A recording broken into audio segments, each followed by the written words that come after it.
A bluff charge from a grizzly bear. I'm not sure. Is mitigation just you contact your loved ones one last time? How does that work?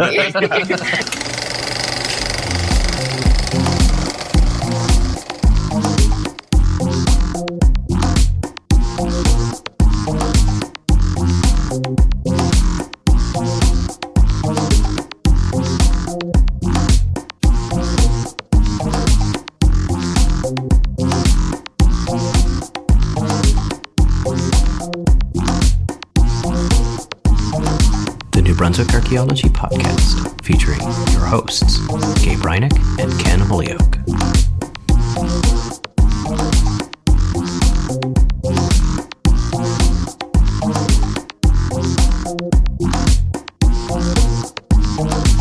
Welcome back to the New Brunswick Archaeology podcast. I am Gabe Hrynick, and I'm in Portland, Maine for a change. And I'm joined, as I am every fortnight, by Ken Holyoke. How are you, Ken? Not too bad. And I'm in a different location than usual too. I'm in my office. I was just noting the bookcase looks more work, less leisure. The plant even is all business. It's got some sort of plant back there that looks that is a plant, right, Ken? Yes, that's a spider plant. I've got another one over here. They're actually doing very well. I get lots of sunlight in the office here. It's a little warm though because the air conditioning does not work very well in this building. Oh, interesting. My building at UNB has that same problem about the air conditioning not working very well, or in fact at all, which is always an adventure. But I'm here in Portland. I'm in the field. What we've got for the listener is a very special all safety issue coming up here. Yeah. This is the safety dance episode. So highlighting a number of different. Drawing on expertise from a number of different individuals to talk about sort of broad strokes when it comes to safety in the field, to very specific things like administering naloxone. That's right, and we've got each introduction to those is right before the interview itself, so we don't need to belabor that right at the moment. But we are sponsored, as we are every fortnight, by the Association of Professional Archaeologists of New Brunswick, and by the University of Lethbridge Shirk Exchange Program. And we are, as always, grateful for them. One thing, Ken, I think we maybe forgot to tell the listener at an earlier podcast is that we have a website now. We do. That's right. So, highlighting a number of different, drawing on expertise from a number of different individuals to talk about sort of broad strokes when it comes to safety in the field, to very specific things like administering naloxone. That's right, and we've got each introduction to those is right before the interview itself, so we don't need to belabor that right at the moment. But we are sponsored, as we are every fortnight, by the Association of Professional Archaeologists of New Brunswick and by the University of Lethbridge Shirk Exchange Program, and we are, as always, grateful for them. One thing, Ken, I think we maybe forgot to tell the listener at an earlier podcast is that we have a website now. We do. That's right. And that website is newbrunswickarchaeology.com. That's right. New Brunswick Archaeology spelled N-E... I'm not going to spell that all out, but archaeology spelled A-R-C-H-A-E-O-L-O-G-Y, and it's all one word, newbrunswickarchaeology.com. That's right. And so, Ken, the one thing that website would suggest is not just search engine optimization, but the fact that we haven't changed the name of this podcast yet. And I also recognize that on the website, poking around on the website the other night, that although we have like a little stream on the front page that shows where the podcast is, we failed to link the podcast in any logical way on the website. I think we do have some socials logos there. Oh, interesting. I think we might want to close that circle. Well, that's very alarming, but we'll work on that. But in the meantime, we encourage you to check out our website, and we would welcome comments really on the website about things you'd like to see changed, things you'd like to see incorporated into an APA and B website when that comes back. All of these things. But in the meantime, listener, Ken and I, continue to be concerned about the lack of pizzazz that the name New Brunswick Archaeology podcast has. We think we're even working in the what I think is called the safety space now, Ken. Yes, I think you're right. And I think that just it helps to encapsulate the kind of breadth that we're failing to address here. And so what we'd like to do is open it up to, if the listener might have a better name for this podcast, they can send it in, and we'd be happy to consider it. And Ken, if the listener had a prize name for this podcast, where would they send it? They would send it to New Brunswick Archaeology at gmail.com. That's New Brunswick Archaeology, all one word. Archaeology spelled Archaeology. New Brunswick Archaeology at gmail.com. That's right. And Ken, if the person to write in were to send in a name that had the kind of win we were looking for, it captures everything we want, we wouldn't just take their intellectual property, we'd give them a prize. And, one thing we learned a few weeks back, Ken, from Hayden Stewart is 2 pieces of advice he learned from Gary Copeland. And that's, you should work from what you know to what you don't know. And if that doesn't work, relax, dude. It's Funky Town. So our prize this fortnight is really based on expanding that first category, what you know. So when you go to present a budget to your client, you spend less time explaining what the hourly charge-out rate is for Funky Town, because nobody wants to budget for Funky Town. So Ken, let me explain. The field season is underway, and that means that a lot of our colleagues are out there trying to identify archaeological sites. And this means that they'll be using predictive models.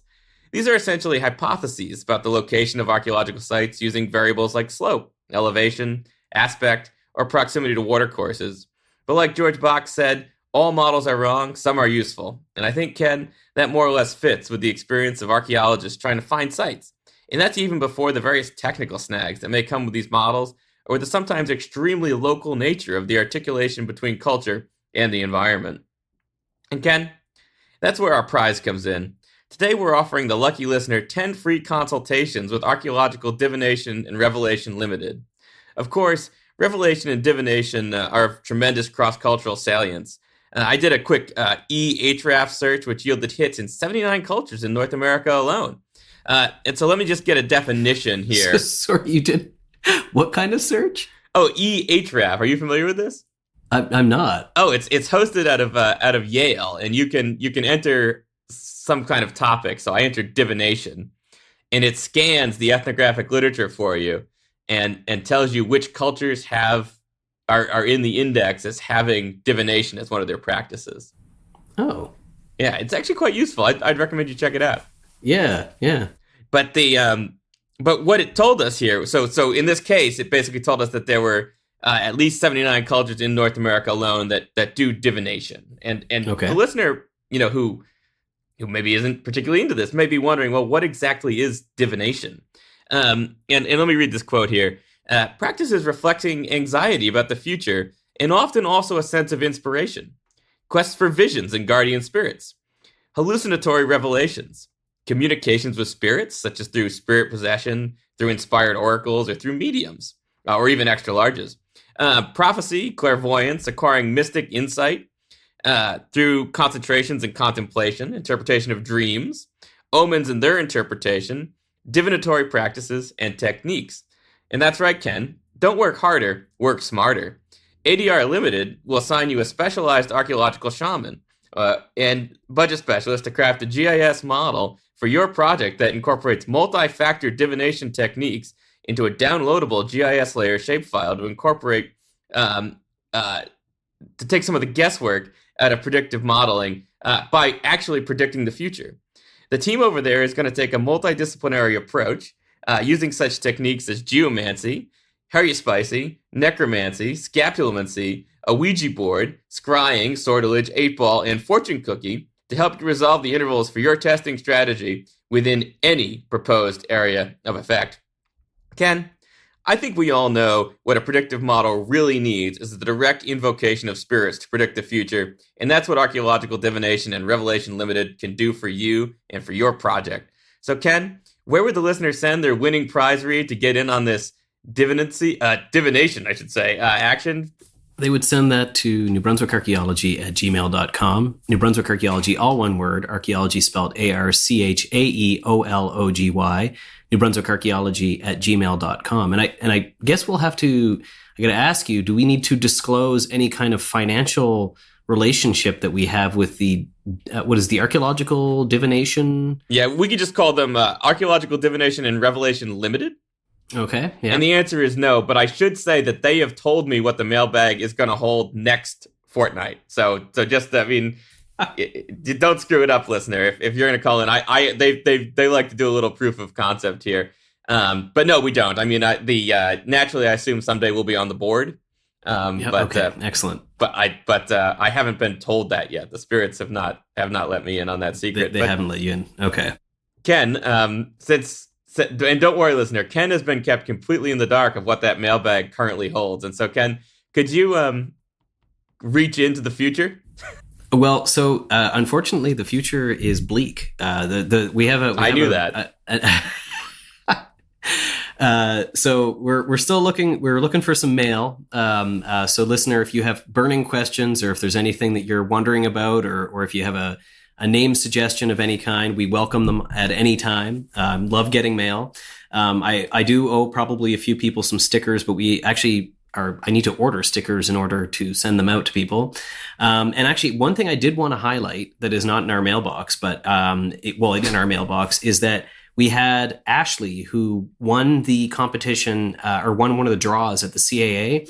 And Ashley, if you are a listener, we sent an email to get an address to send this to you, but I still have your prize here in the office. And so if you want to reach out to us at newbrunswickarchaeology@gmail.com, we would be more than happy to get you your raffle prize from the CAAs. And get that in the mail ASAP. I also the spam email is actually getting really advanced. So two of them had PDF attachments to them and everything, which I didn't open the email because I'm guessing that if there's an attachment to it, it's probably like really advanced malware. That's impressive, Ken. I mean, I was doing grading recently, and even my students weren't sending emails with the actual assignments attached. Somehow the spyware has gotten better. Imagine. Yeah, that spyware could have a 3.4 GPA at that rate. So Ken, we said at the top we've got a special episode. It's kind of really aimed at folks who are going in the field or kind of new to the field and who want to proceed safely. So we think we've got a little bit of something for even the most seasoned practitioner on here, though. Some stuff that won't just be refresher. We're going to talk about kind of general issues of safety, kind of an approach to safety. We're going to talk about sexual harassment in archaeology, and we're going to talk about why you should consider keeping naloxone in your first aid kit. And so I think we should just also caution the listener. This one is maybe deals with some slightly heavier topics than we usually deal with. And so if those are topics that you would find concerning or distressing in a way to be harmful to you, you may want to consider that before you listen to this episode. Yep. I was just going to say we should probably include a little bit of a content warning, and you'll probably notice, listener, that this episode has an explicit tag, which has not happened on the podcast before, but which we felt was probably important to include. Okay, and so with that, listener, we're really happy to present this. I don't know if it's really happy is maybe the wrong word, but we're glad to present this episode to you, and we hope you get something out of it. Yep. Talk to you soon, listener. Talk to you soon. All right, and we are joined today on an exclusive New Brunswick Archaeology podcast interview with our producer, undergraduate student at the University of Lethbridge. He is in the Digital Audio Arts program, Emanuel Akel, and he is also the collaborator on the Noise and Freeze Files podcast, a recording artist, and a producer for this podcast. And part of the reason he's on today to join us is to talk about some of the work he's been doing and some of the work he's hoping to be doing potentially for the listening audience. Hey guys, how's it going? It's going good, Emanuel. Thanks for coming on. So we understand that you are looking basically for other podcasts just like this that want to hire you. Yeah. Along with other kinds of organizations or musicians. So what kind of production work are you into? And how could the Sonically Challenged get a hold of you? Well, they can get a hold of me in like Facebook, Instagram, and any other social media you really have. Just search up like Emanuel Akel, and you'll probably find me somehow. Okay. And Great. you can find me. We can link that in the show Yeah. notes too. And I think because I've been working on my Indeed, like the LinkedIn, so I think that's like the most professionally common place you can find me. So Yeah. It's Facebook for like anybody with a BA, I think, and MBA even. yeah, MBA, MBA, yeah. BBA, Yeah. MBA, EMBA. it's one of those. Whatever, Yeah. Yeah, that's great. And ladies and gentlemen, we just had a brief discussion with Emanuel, and he's so professional that his ceiling is covered in what Ken called baffling, but apparently is actually just called acoustic foam. Yeah. So that's what. Mhm. So there are many reasons he sounds better than we do, but that's one of them. Is my understanding. The ceiling here appears to just be covered in like hung ceiling material. So I think that's what's going on. But Emanuel will sort that out in post processing. Yeah. Mhm. So you have a new album, Emanuel. Yeah, Times Fair. Yeah, a new album. It came out like a few weeks back, and it's just like a few songs I've been working on for like the year, and I just wanted to like to release them in like an album form. So, and it's called Times Fair. Yeah, What genre is that? like hip hop, instrumentation, kind of like ambient, kind of. It's a mix of like different genres, and it's just like the type of genres I normally listen to, and like R&B, jazz, and all that. Just kind of like my idea of representing it. So Very nice. That sounds And so interesting. is that one that you worked on? This is all your original material, or is it a collaborative thing with the other guy that you're working on your podcast with? And is this are you singing on it, or is it all just audio tracks? I have one song where I have a feature, Valeria. She's like a singer from Okotoks. Okay. And we collaborated on some of our tracks. Like, and then before that, we wanted to do a song where, like, because I sent her like the instrumentation and she really liked it and she wanted to sing on it. And the song's called Transient Touch, so which is pretty good. And another one, I guess you would say it's just mainly me, like just doing like production and all that. And just have like, I would have like advice from like a few friends that do music and just they gave me some tips and all that. And yeah, that's pretty much that. That's great. Where could the listener find that album? Oh, they can find it in Spotify, Apple Music, like Instagram, anywhere, like really. So yeah, Anywhere fine albums are streamed. yeah, pretty much. Are you going to do a Sounds vinyl press? Is the real question. That seems pricey. I don't know. Yeah. Well, but listeners, since that seems pricey, one of the things that we wanted to also ask Emanuel here is, are you also interested in collaborating with other kinds of recording artists who might pay you for your services? Yeah, of course. Like right now, I want to like start like doing like mixing. Like say for example, like the podcast, I do like the long form mixing, and I also like do mixing with like different songs and just I could do mastering as well and just like make everything sound good. Yeah, so like my services are anything really. So at the moment, yeah, that's That's yeah. right. Yeah, he can take your show from season 1 to season 2. That's what, Yeah. that's Yeah, what exactly. he can do. He could even fix the sound that we created in a bar at a CAA meeting. That's how good Exactly. he is. Exactly. Appreciate it. Yeah, and so you're doing some collaborations. You've got a new album out, and you're still doing your podcast, Noise and Freeze Files. Yeah. Yeah, and so it highlights like hip hop histories. So what's new on the show? Is there anything you want to promo with the show? Like, is there maybe some new music that you guys are talking about that the listener might be interested in? And like, what do you guys have kind of planned for the show coming up? Yeah, for now, like because I'll be moving pretty soon and we're gonna be living like in the same house. So like we're gonna be like more active and to like have an actual schedule because we've been just like recording when like every 2 weeks, 1 week, not really like a specific schedule. So and that's gonna be more like, scheduled right.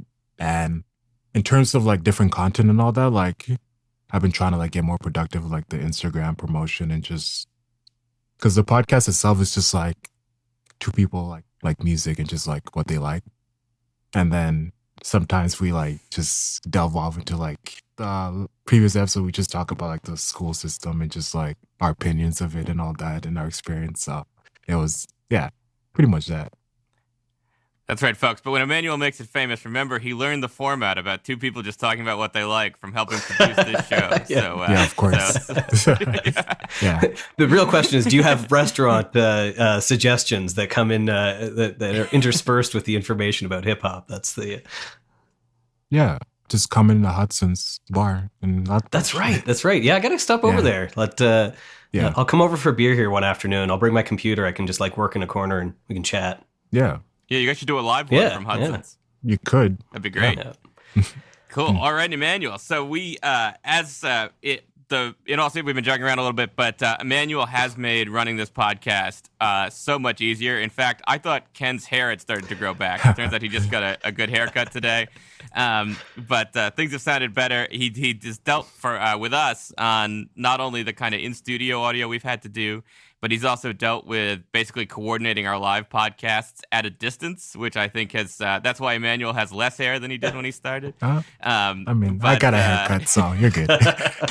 Sure you did. Sure you did.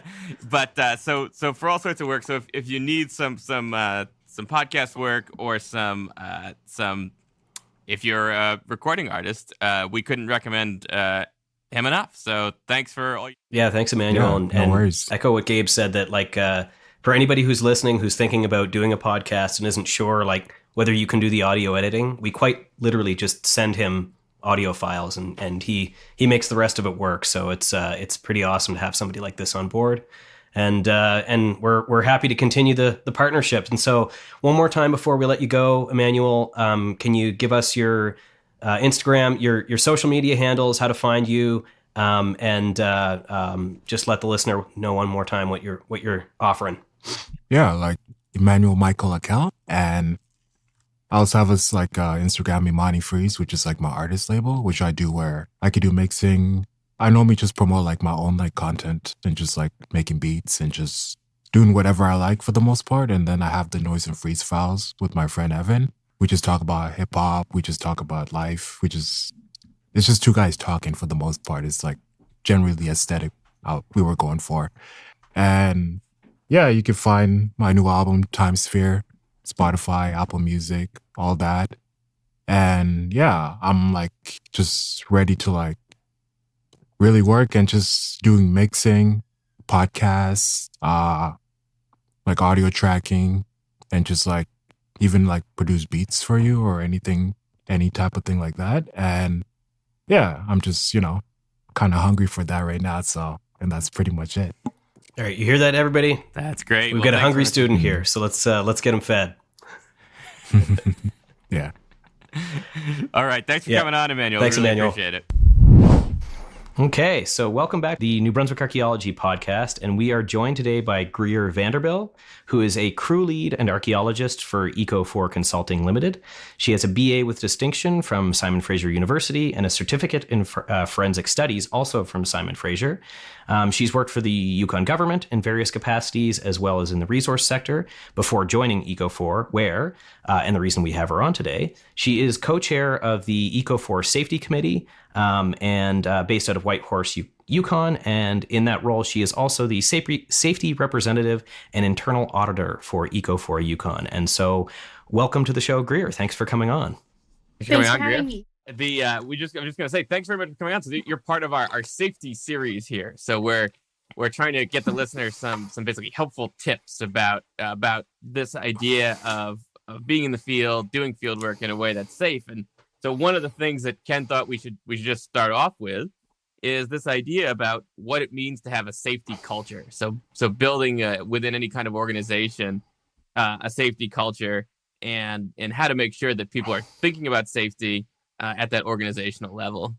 I think that so many people think that safety is this overarching, scary thing. And I really hope that we can start changing that idea into making safety sort of just ubiquitous, like something that you don't have to think about, something that's fun. And I've worked in mining, I've worked in so many different sectors, and safety is not this scary thing that we need to have.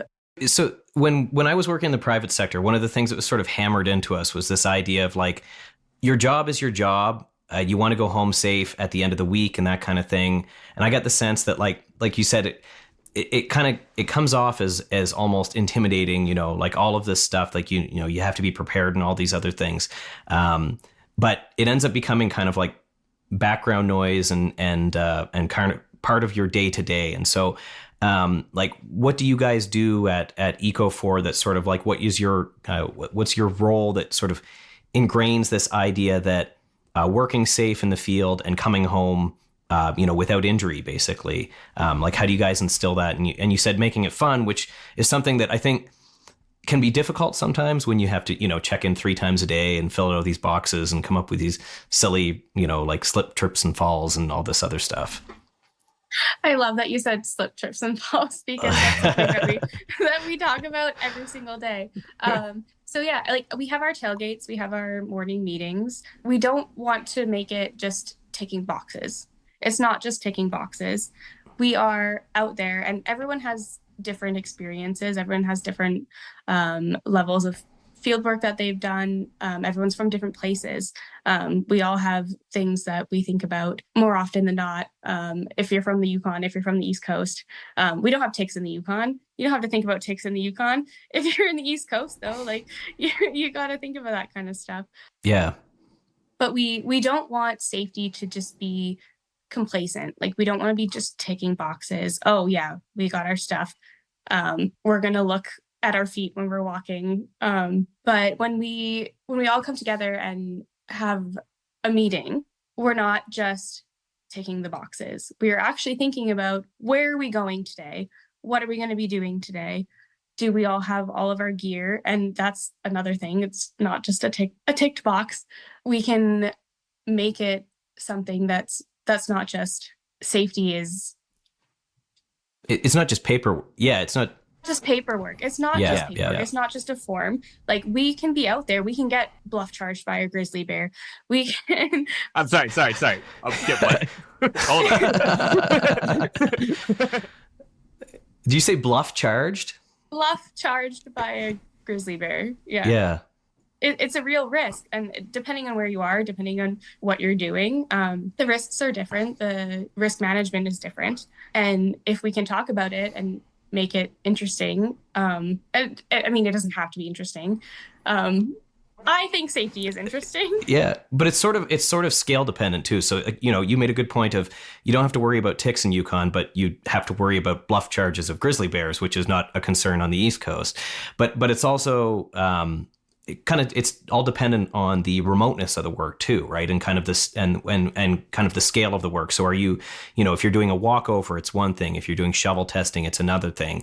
If you're doing excavation, it's yet another thing. If you're going out on ATVs or on helicopters, it's a whole different thing. And so your role basically within Eco4 at least is probably communicating to the crews and developing kind of policies around each of these sort of contextual situations, right? So that so everybody kind of gets a sense of, you know, what they could encounter for the day and being prepared for it. Yes. So with our so we call it a safety pre-work. Some people call it a tailgate. Some people call it an FLRA, FLHA. So with your daily meeting, you're writing down the possible risks that you have and the mitigations for those risks. So if we're not going to be in a helicopter, we don't have to go over that. If we're not going to be using ATVs, we don't have to go over that.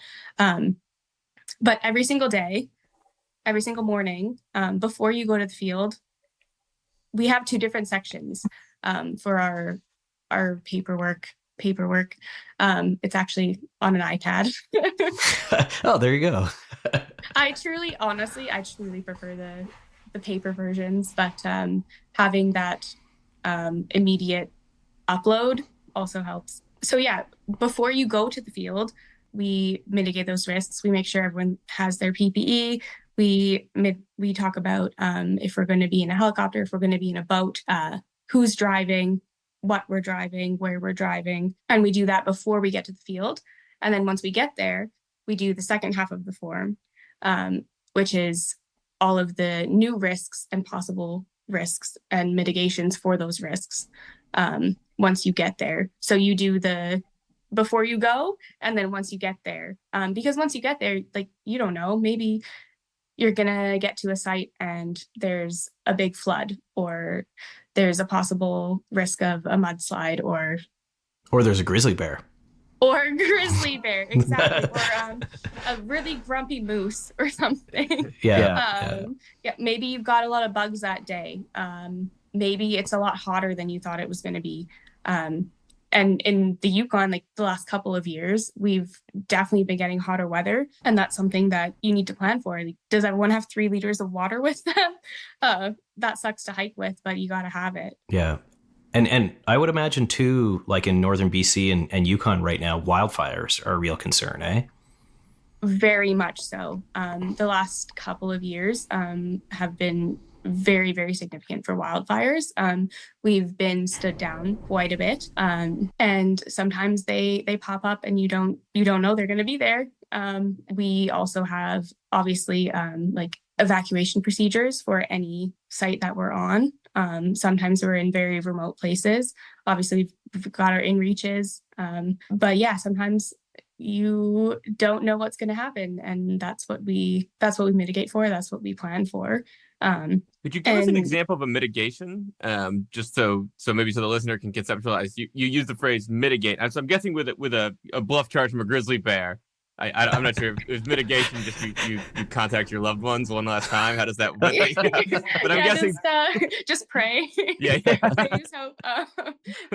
No, but so we have our in-reaches. So for the listener, in-reaches are basically these like transponder devices that have evolved in my time. So when I first started in CRM, these didn't exist, and then they came on and they had 3 buttons where it was like a green check mark meant you were alive, a yellow exclamation point meant that you could be in some danger, and then a red X meant that you were like you needed help right away. But there was nothing that went with that information. Now I understand they've got like a text function and everything, eh? Yeah, we can. So we have a form, basically an online form, through the third party InReach. They're these like SOS devices, basically. So we tell them how long we're going to be out on the shift, where we're going to be, and we can even like upload maps to them and stuff to show them where exactly we are. If we're working alone, we send them an update every hour. If we're working in a crew, the crew lead will send a midday check-in and an end-of-day check-in to make sure that we're safe and that we are where we say we're going to be. And then if we miss that check-in, they will contact our supervisor within half an hour of the missed check-in. And then within an hour, they start going down a call list sort of situation. Yeah. And then if we don't check in within an hour and a half, they will send a response party to find us. My least favorite kind of party, listener. Yeah. Definitely not the good kind of party. But yeah, so it's a very good system, making sure that we are where we say we are safe. And if we miss it, like sometimes you miss it, sometimes you just miss the text, but they are there for us, and they never, and if you miss a check-in, anything like that, like they are extremely lovely, and they're never mad if you accidentally just like forgot to text them or something. So I'm getting the sense that a lot of what you're saying is important to building this culture of safety is communication. Very much so. It's all communication, and the in-reaches, the tailgates, everything is just talking about it. And I think that one of the biggest things with safety that I've found in my safety role is that people are scared to bring up safety issues because they think that they're going to be reprimanded for it, or they think that it's just silly, or like they shouldn't talk about it. But I think that talking about safety is the most important part of safety, and that's how we bring it into our workplace. And I mean, our workplace is the forest or the lake or whatever, and it can seem a little bit mundane or I don't know, just something that people don't want to talk about. They don't want to talk about safety, but it's fun. It's awesome. Safety is great. Like, hey, I just walked over a hole. Don't step in that hole. Or, hey, it's really hot out. I do this thing. It's ridiculous. But I just try to make safety fun. So I'll just yell. Like, I've got 6 people out in the line, however far away. I'm like, water check, drink some water. How's everybody doing? Have you peed today? Because if you haven't peed today, you probably weren't drinking enough water. Yeah. Just checking in. Checking in is probably the biggest thing about safety. Or like, does everyone have their bear spray clipped to them? Sorry. Oh, no, go ahead. And you also you mentioned that it seems like part of the program at Ecofor revolves around having a structure for communication as well. People are responsible to know to whom they minimally have to communicate at a regular interval. And then if that doesn't work, you sort of mentioned that there's sort of this hierarchical structure that you would go down trying to make sure that person is located. Yes, we do have a call down list.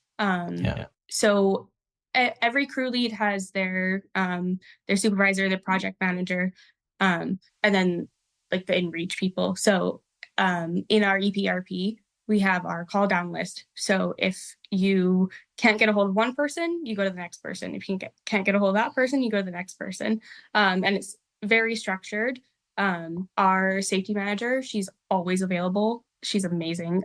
I don't even know how she does it. But we have a very structured list of people that you call if you need to. And that is different for everyone, but it is discreet. Those are the people that you're going to call. And so even after a panic, like a bear bluff charge, you can just look at your clipboard and while you're hyperventilating, you know who to call. Yeah, so everyone has their printed out version, and then all of us have either on our phone or our iPad. We have this thing called Safe Tap, or it's Biz Trainer Safe Tap. Everything that we need is downloaded. So when we're out in the bush, even if we don't have service, because for me in the Yukon, often don't have service, everything is downloaded. So we have our health and safety policy and our emergency response plan policy fully downloaded. You don't need service for it. And all of those lists are there. You do not need to have service for that. So in any sort of situation, emergency, you have that policy right there in front of you, and you can follow it directly if you need to. So when it comes to Ecofor would have their own safety policies, and I worked for a number of clients when I worked in the private sector where different proponents, so clients, so oil and gas and that sort of thing, would all have their own sorts of like provisions for different. We worked for one client where the check-in procedure, instead of using our internal one, we used Big Sky, which was this like thing where we had to race around with a satellite phone trying to get reception and call into Big Sky like 4 times a day. But so that's sort of internal and client based. But what are some of the kind of like critical skills or training that for anybody working in the field? So like a student, maybe members of the public volunteering for archaeological work this summer, or just anybody maybe even like going out hiking and stuff like that. Like what are the sort of critical skills and training that you would want to have before going out to do field work or go out in the field in general?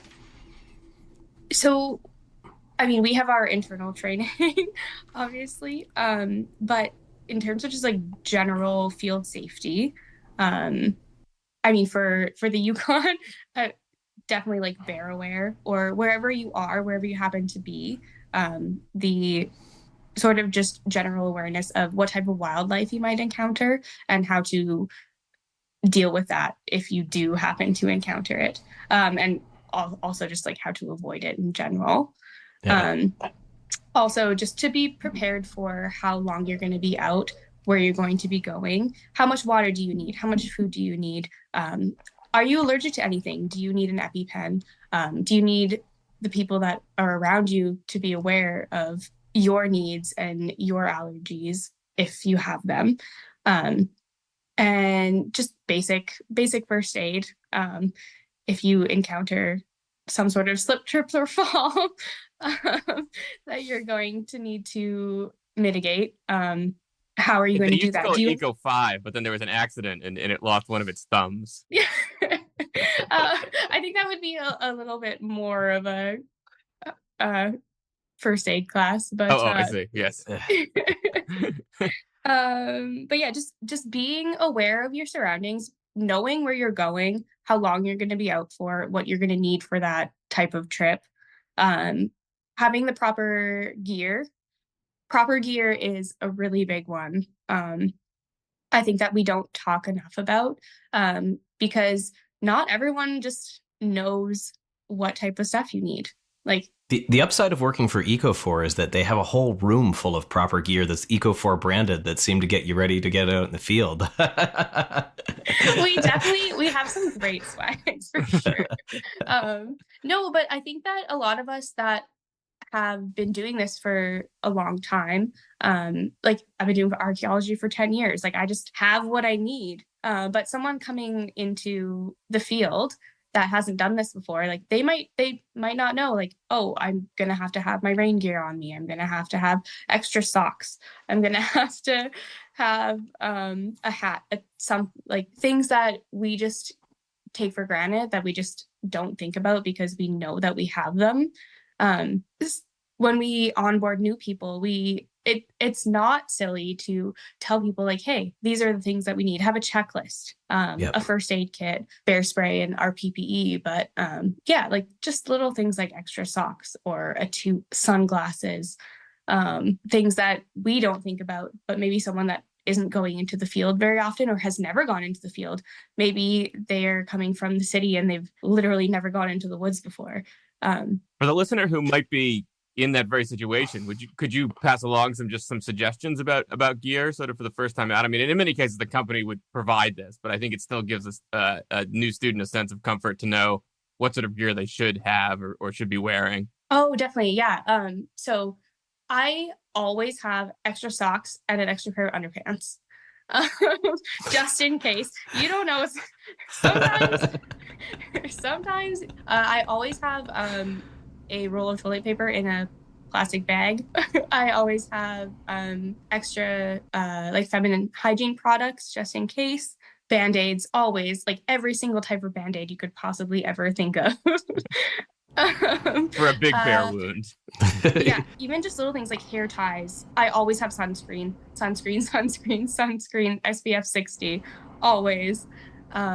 Rain gear, of course. Even if it's like the most wonderful, beautiful day, you never know. And rain gear, like it's not that heavy. Like you can get stuff that folds up pretty small.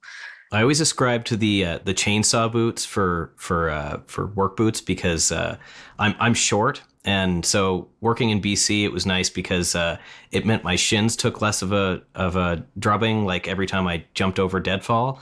But you have the added advantage with chainsaw boots that they've got the steel toe and they're waterproof, like much more waterproof than the just tie up boots. Oh, definitely. And even tie up boots, like if you like spray them down, waterproof them. The waterproofing spray is like $14 or something. Like as much waterproofing as you can get. Like you never know what you're gonna step in, if you're gonna step in a puddle or a hole. Right. That's completely worth it. Always worth it. I don't really wear mosquito netting. But if you don't like bugs or if you have like allergy to bugs, definitely mosquito net, always.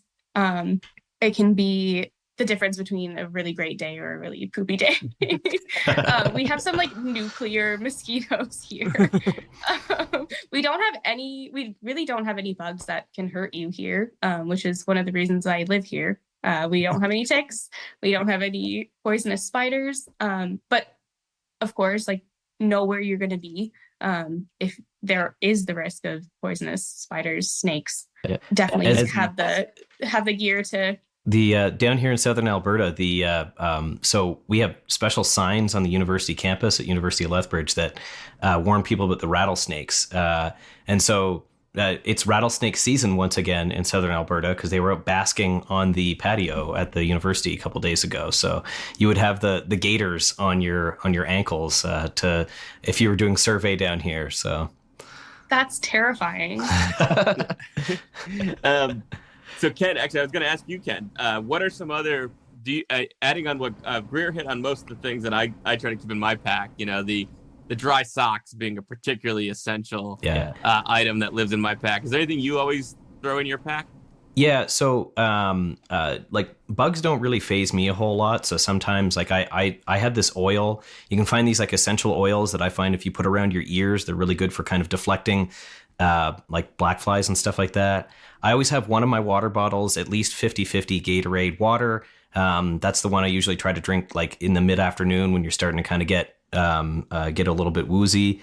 I buy the Costco, you can get them anywhere, but the Merino blend base layers, which I'm a fairly sweaty individual, but cotton layers I find over the course of the day you get kind of progressively wetter, where if you have a base layer that's wicking off your skin, you tend to feel a little bit cooler in the summer and warmer in the winter. I'm trying to think too. So when I worked in BC, we had the company I worked for made us do this safety in a can thing where basically we had to take a coffee can, and inside that we had a list of stuff that we had to have, which was like a fire starter, a granola bar, one of those tinfoil blankets, a crayon and some fishing lines, the crayon for marking on trees so that you don't get, if you're trying to kind of blaze your way out of the woods, a small folding knife. Yeah, exactly. Always a small folding knife I find is really nice. So if you can afford a Leatherman, they're fantastic. If not, just even like a small knife that you can, for a variety of different reasons. A good hat, something that covers your face and your neck if you can. A bandana maybe to wrap around your neck or your ears to keep bugs off or to dip in a creek or something like that to cool yourself down with. I'm sure there's something else, but so you two are touching on one theme here, I think, which is that in the places that we all work, there's these pretty substantial fluctuations in temperature and in the weather, and so this is be prepared. And I assume that these are the kinds of things that are we can cover in communication plays into this, I suppose. So we wonder just if there's some daily, weekly, or monthly safety practices that you'd recommend for any field project. Like, let's imagine you get, hired by, certainly not by some company other than Ecofor, but let's say they've arranged to release you briefly as a consultant to another company. What are just some safety practices that you think are absolutely essential and you'd recommend? So we're definitely going to want to inspect all of our PPE always. The worst thing you could possibly ever imagine is getting out into the field and something's defective. Mm-hmm. Yeah. So for the listener, PPE is personal protective equipment, includes things like safety glasses, steel toe boots, gloves, hard hats, and that kind of thing. Yeah. Bear spray. Bear spray, yeah. And bear spray is not just for bears, moose, wolves, cougars. Yeah, hopefully we are getting those up in the Yukon, actually. They are moving north, which is kind of terrifying. But yeah, so daily checks on all of your gear. You want it to be in pristine condition. And if it is defective, replace it. Most companies, depending on the legislation in your province or territory, your company is obligated to provide you with proper, effective gear that will keep you safe, which is phenomenal. So yeah, daily checks on the gear, daily checks on yourself. I think that something that is often looked over is, are you feeling okay? How are you doing today? We used to do fit for duty at Stantec, and so it was you were supposed to look at somebody and speak to each individual on the crew and ask them, are you fit for duty, basically? And the idea was that, are you like mentally, are you, number one, are you sober? And number two, but also like, are you in a place where you feel like you're ready for, the next, like the 8 kilometers that we have to walk today through the woods kind of thing? Exactly. And if you aren't, say something like, hey, I'm hurting today. If you're on day 14, like, I'm tired. I don't know if I could do that. Speak up. It's it's not a bad thing to say, hey, maybe I can't do this today. And to be safe, that's super important because don't push yourself and then maybe fall in a hole and break your knee or something. Like, definitely always part of that safety check, part of that check is everything okay today? Am I okay today? Absolutely. Um, and then just gear checks, making sure your vehicle's good. It's a lot of ticking boxes, but really doing your due diligence and making sure that everything that you have and everything that you're using is going to work, is the biggest thing. And also just if you are a supervisor, checking in with your crew. How's everybody doing? Is anyone uncomfortable? Is anyone tired? Is anyone new and they're kind of not used to all of this work, or this type of work or this type of environment? Are they in a new place? Did they come from all the way from the other coast and they're not really used to the bugs or the terrain? Just check in. Good. So you mentioned too that some of what the offices provide and what companies provide is driven by provincial and territorial legislation. I'm not going to make you get into that a whole lot, but one of the things I think that comes out of that is, so you're the co-chair of the Ecoforce Safety Committee and you're their safety representative. And so what is a workplace health and safety review or workplace safety committee, and why are they important? So like kind of at a broad scale, we've talked a lot about safety and safety culture, but why are these sort of committees within companies really important to have? Like they're required by legislation, but why are they also important to have? So there are different levels of committees, and inspections, and some of them are required by legislation, and some of them are just sort of recommended. So we have in the Yukon this core. It's called core. It's technically not legislated, but if you have it, you get, I guess, like a discount on workers' compensation. Okay. And it's different in every province and territory. But basically, so we obviously need OHS, occupational health and safety, um, across Canada.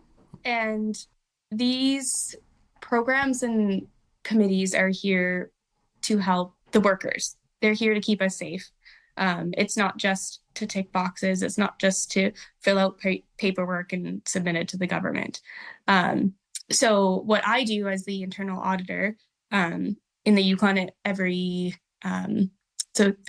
3 years we have an internal audit. So that's what I do.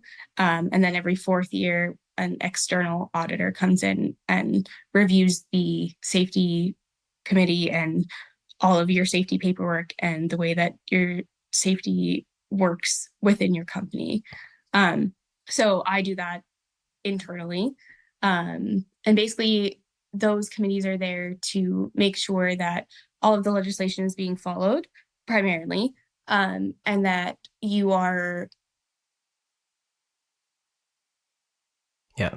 And you brought up something I think it's really important is that a lot of this is driven by the fact that like all of the safety work goes into making sure nobody gets injured, but every once in a while an accident does happen, and making sure that you've documented and you've done the best that you can to kind of prepare to avoid injuries if they do happen, that the person who's injured is able to get workers' compensation, basically, that, you know, like in the event that you do fall in that hole and hurt your knee or something like that, that you're not off the job without pay, that it's something that, you know, you guys have basically done the best that you can, but this person is still eligible to, you know, to have kind of a paycheck while they get better and get back to the field. I'm really glad that you brought that up because obviously all of these safety protocols are in place to prevent injuries, to prevent incidents, but obviously they're still going to happen.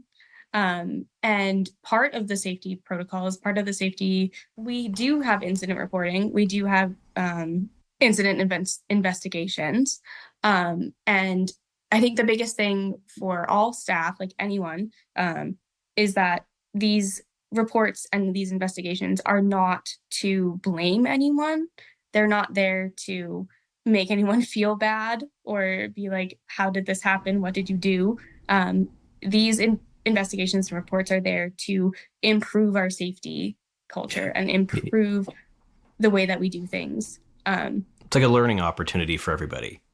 Yeah, exactly. And I think that it's really easy to be scared of these things and like, oh goodness, I messed up. How could I have possibly gotten hurt? How did I dent that truck? Like whatever it was. I should have seen that bear coming. I definitely should have dodged that bear.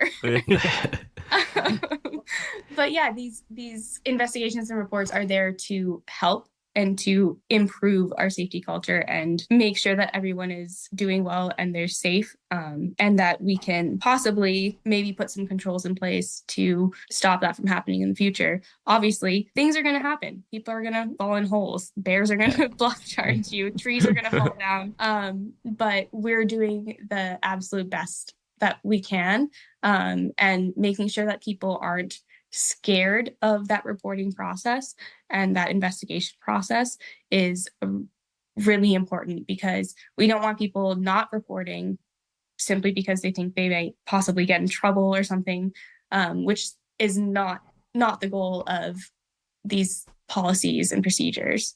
So on that note, and I'm cognizant of the time, we've kept you actually quite a bit longer than we had originally said we were going to. When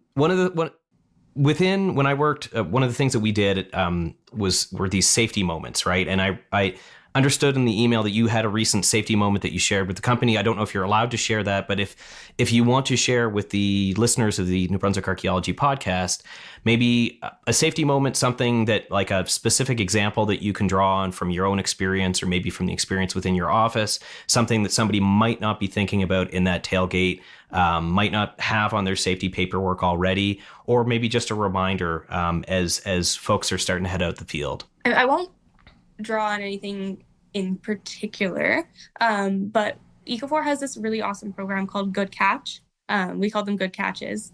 It's not a near miss. So a near miss is technically an incident. But good catches are just things that maybe you notice in the field, or in the office, wherever you are. So it's something that could possibly have become an incident or a near miss that you notice and fix before it happens. Okay. So say you are walking in the woods and there's a big old log and you're like, oh, someone's going to trip on this. You move it. That's a good catch. Or you notice that someone is maybe slightly dehydrated and you're like, hey, drink some water. And we report those as good catches. And every month we have a good catch draw. So everyone reports their good catches. And then every single month we draw someone who's reported, and they get some swag. And it's just like, it's a good... This is what you're talking about. It's making safety fun. Exactly. It's a good way to keep everyone cognizant. Everyone's watching out for each other, keeping everyone safe. It's not an incident. It's not a near miss. It's not reportable. But it's a way to keep everyone kind of on their toes, looking out for each other and making it fun. Yeah. The safety culture. I think you just tied it together as perfectly as we could have hoped. So I'm seeing some take-home points here are encourage open communication, sort of build that safety culture that encourages people to chat, and definitely avoid bluff charges from bears. And can I also ask Greer, this entire interview, there's a picture of what appears to be a mountain lion about to jump at you. Is that? Oh, that's a lynx. Oh, it's a lynx. Yeah, the tufts, right? Oh, I see. Yeah. We didn't get any appearances from my house lynx, unfortunately. The house lynx is at a tailgate meeting right now. I think he's sleeping in the bathtub that Plumber just fixed. That's good. Okay, nice. Well, Greer, we really appreciate you coming on to discuss safety with us, because this is, I think, some important topics. And we hope that this is useful to maybe as a reminder to folks that have done this a lot, or maybe a nice intro for maybe the student that's going out for their first project this year. So we really appreciate you coming on to chat about this with us. Thank you so much for having me. Yeah, thanks, Greer. This is great. It was really great to talk to you guys. I know you guys aren't actually in the East Coast, but my family's from East Coast, so hoping to get down there as soon as I can. Oh, good. Excellent. Yeah, excellent. All right. Well, thank you very much, Greer. Thanks, Greer. Thank you so much. Have a great rest of your day. And have a safe field season. Oh, always. So we've got a very special guest today, Ken. Dr. Carol Colaninno is the Associate Director for Research and Scholarship in the Center for Faculty Development and Excellence at Emory University. Her PhD focused on late Archaic period shell rings on the Georgia coast, which is very, very cool, and is from the University of Georgia. Her publications have focused on such topics as the exchange of Great Lakes copper, late Archaic village seasonality in the Southeast, and ceramic vessel forms. But recently, and what we're going to be talking about today, is that she's headed a program of research focused on creating archaeological field schools that are free of harassment and of sexual assault. And so this is going to fit into our safety series on this podcast. Thank you very much for joining us, Dr. Colaninno. Yeah, thanks for coming on. Thanks for having me. Yeah, thanks, guys. I appreciate it. So we wondered if we could just maybe start a little bit by, you're currently the coordinator for the Sexual Harassment and Assault Response and Prevention Initiative with the Southeast Archaeology Congress, which is abbreviated SHARP, I think. And we wondered if you could just tell us about it and what you do with that organization. So Southeastern Archaeological Conference has started this initiative in like 2013, when kind of around that time, I don't know if you guys are familiar with Kate Clancy's work on the SAFE survey that came out in 2014. It was an online survey on just field-based research. And so we initiated this work in around that time to see if we were facing similar situations in sexual harassment in southeastern archaeology, and no surprise, we are. So the conference developed a task force, like how can we help provide safety for our members while they're at conference events. And so the work slowly, it's 2014, so we've been doing this for a decade now. So slowly kind of transformed into this SHARP position. So our work really focuses on providing safe spaces for SEAC members to make sure they're safe at conferences. We have a network of folks who are there who attend events. We don't try to police, but just make sure that everyone knows that we're there if they need something. So we attend events at SEAC while the conference is going on, have a table so we can intake reports if something were to happen. We provide at the conference, we do workshops for early career professionals and students, because the research is very clear that those are the people who are most likely to face harassment and assault. And then we also do some online workshops that is free. So if any archaeologist wants to sign up for them, we can do that. We offer them in the spring on just kind of means of preventing sexual harassment at primarily field schools. We're trying to branch out into more cultural resource management with supervisors and technicians. So we're still figuring out how we can do that. But that's kind of what our work has focused on. And then also just trying to my position, I'm on the executive board for SEAC. I think we call ourselves the executive board. Sorry, I was like, are we we're an executive board. And just being an advocate for making sure that we're being intentional about how we offer the conference for primarily early career professionals, like graduate students, undergraduate students, so that they feel welcome and safe, because we know these conference spaces are areas where people are prone to harassment and not great behavior. So just to get a sense, I've never been to a SEAC conference. How big is SEAC, and how big are your conferences usually? We're not super big, which I think has allowed us to be a little bit more nimble to do this work. So I think we tend to have around 500 to 600 archaeologists. So we're not tiny, but we're not like Society for American Archaeology. We're not that big. So we're I think one of the smaller conferences of archaeologists. Yeah, and that's so. I think your work with that organization is I found you through this paper you wrote called "Creating and Yeah. Supporting a Harassment and Assault Free Field School," and it's actually funny you mentioned SEAC. I read that paper when I was working on um, basically an ethics policy for the Eastern States Archaeology Federation, which is smaller than SEAC but a similar group. So I highly recommend that paper to all of our listeners, and we'll put it in the show notes along with if you'll send us the links to those online workshops or some information about those to try to get the word out about that. But you cite, and this may be that survey you mentioned earlier, a really sort of horrifying statistic in that paper, which is that among archaeologists conducting research in the southeastern U.S., and I think we can assume that this is sort of representative of the maybe North America generally, a full 66% reported sexual harassment and 13% reported sexual assault. And so I wondered if you could just sort of summarize the problem. I mean, I know that those statistics in some ways, any archaeologist should hear those and be alarmed and have a sense of the problem. But I wonder if you could summarize how you see the problem. Yeah, I want to give credit to that statistic that was that was a work that SEAC helped support it by Dr. Maureen Myers, and the number of folks who were on that study. So that was the initial task force that SEAC started, and that was headed up by Maureen Myers, who's a wonderful, great Southeastern archaeologist. And so, yeah, we took, I mean, the thinking for that paper was I guess the thinking was like, we know it's a problem. And so how do we make it better? Right. So we have quite a few, there are a number of studies that have shown how bad the problem is. And so this was kind of one of our first steps to say, like, okay, so we know that this is a problem. What are the ways that we can prevent the problem? Yeah, in archaeology, like, why is it a challenge?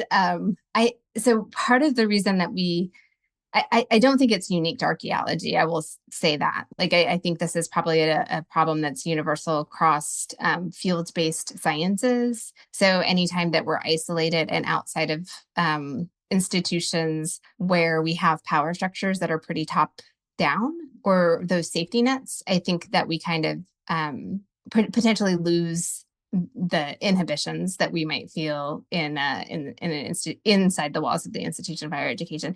As I think in those field-based settings, there is more liberty and freedom to act crazy, do crazy things, and that can sometimes start at the top and go start with the field supervisor and go down. And sometimes it can be the students that are influencing, how you think about those top down, bottom up things.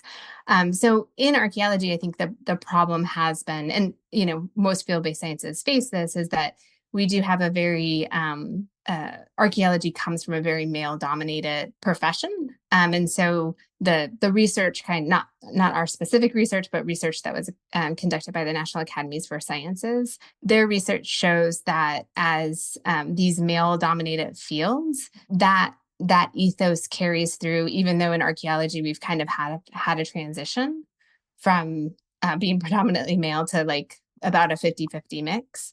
And so those behaviors that I think of the word, very prevalent in male-dominated cultures, it persists even though the transition, the gender transition kind of equals out. So that's, I think, part of our problem, one of the problems in archaeology. And again, that like goes to so many different fields, because ecology has had that same issue, geology, geography, a lot of field-based sciences. For archaeology too, we do work in very isolated places. So again, you don't feel like you have that top, there's no, the walls come off basically, and you're out in the field. People feel more of that freedom.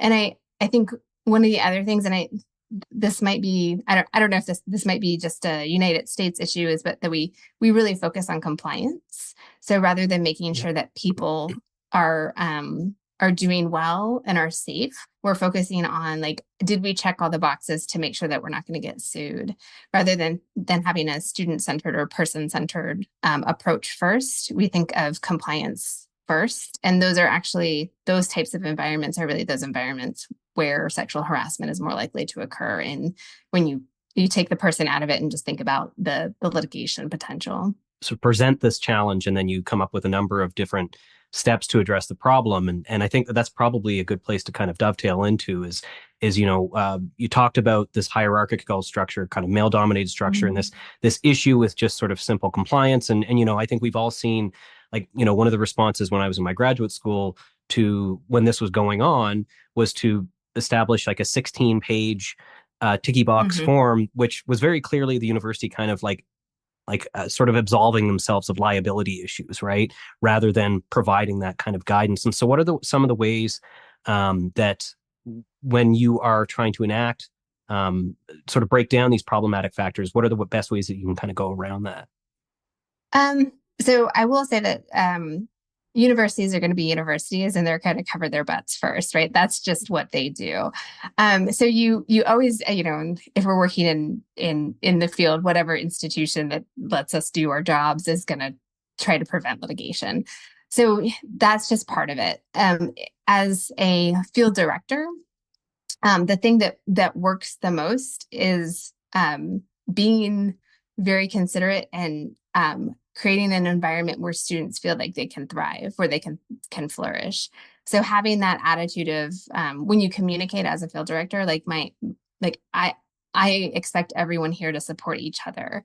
I expect that if I do harm to you as a student, that you'll let me know that I have. And if I've done too much harm, you'll tell my boss that I've done harm. So it really is kind of this creating the atmosphere that it doesn't sidestep, the litigation stuff is still there, that policy is still there, but just communicating it authentically and then backing it up with your actions is a really, is the research shows that that's really the best way to create an environment that is free of sexual harassment, assault, when there's mutual respect among people rather than power differentials or students trying to get attention to, I really want to do this thing and I'm not getting the attention I need to. And how do I put someone down so I can get that attention?